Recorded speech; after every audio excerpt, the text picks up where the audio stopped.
There are a lot of Marvel shows headed to Disney Plus over the next few years. Seriously, it seems like everyone and their mom is getting their own solo series. I, for one, cannot wait until they announce the Mr. Harrington show starring Martin Starr. Okay, that was meant to be a joke, but after saying it out loud, I actually kind of want it to happen. Mr. Dean, I have it under control! No, okay. Don't drag me into this, Roger! I'm doing my best, Julius! Anyways, one of the ones we are actually getting is the Hawkeye series, which will see our favorite Avenging archer, Clint Barton, teaming up with newcomer Kate Bishop. In addition to finally giving Barton his time in the spotlight, it seems the show might also connect to an upcoming film that you might not expect it to. It would seem that Hawkeye might have some connections to Shang-Chi. How, you ask? Well, it all comes down to one specific character. Let's go ahead and dive right into it. So in case you haven't been paying too much attention to Earth's mightiest marksman lately, his solo series is currently in production, and we have gotten a few leaked set photos here or there, giving us a glimpse into what they've got going on. In addition to all that, we also got some casting news, revealing to us stuff like the return of Yelena Belova from Black Widow, as portrayed by Florence Pugh, and Better Call Saul actor Tony Dalton jumping into the fray as a character named Jack Duquesne, which I am sure I absolutely butchered the pronunciation of, but we're moving on. Now hang on a second there, John. Is that a pre-existing character within Marvel?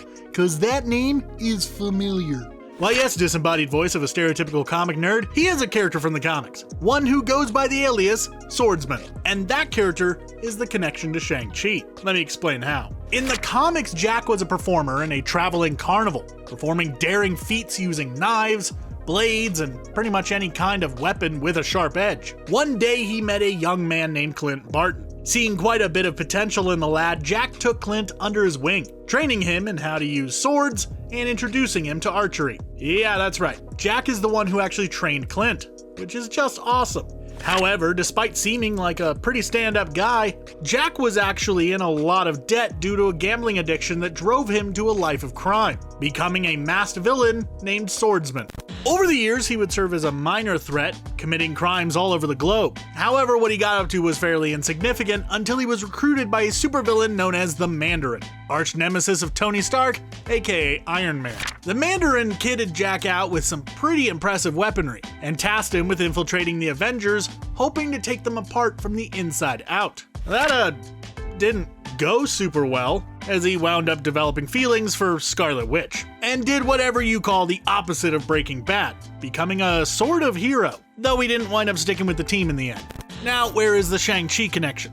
Well, it's pretty obviously with the Mandarin, a character who is actually going to appear within the Shang-Chi film as the main protagonist, portrayed by actor Tony Leung, finally giving us the real version of the character after the much maligned depiction of him within Iron Man 3, where it was revealed that the quote-unquote Mandarin was actually just an actor named Trevor. So, okay, what could this connection actually mean for the two properties? Well, that kind of depends on which one comes out first.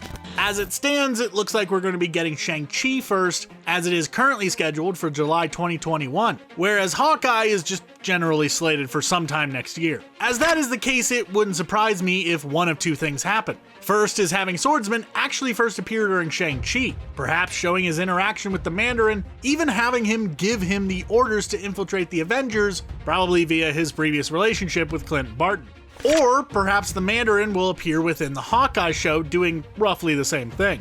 Though that would really depend on if the Mandarin gets out of the Shang-Chi film alive, since Marvel tends to take out their villains in pretty certain ways, as long as they aren't named Loki or Thanos, or Vulture or Zemo or whatever, but you know, if you think about this too much, it kind of ruins the joke.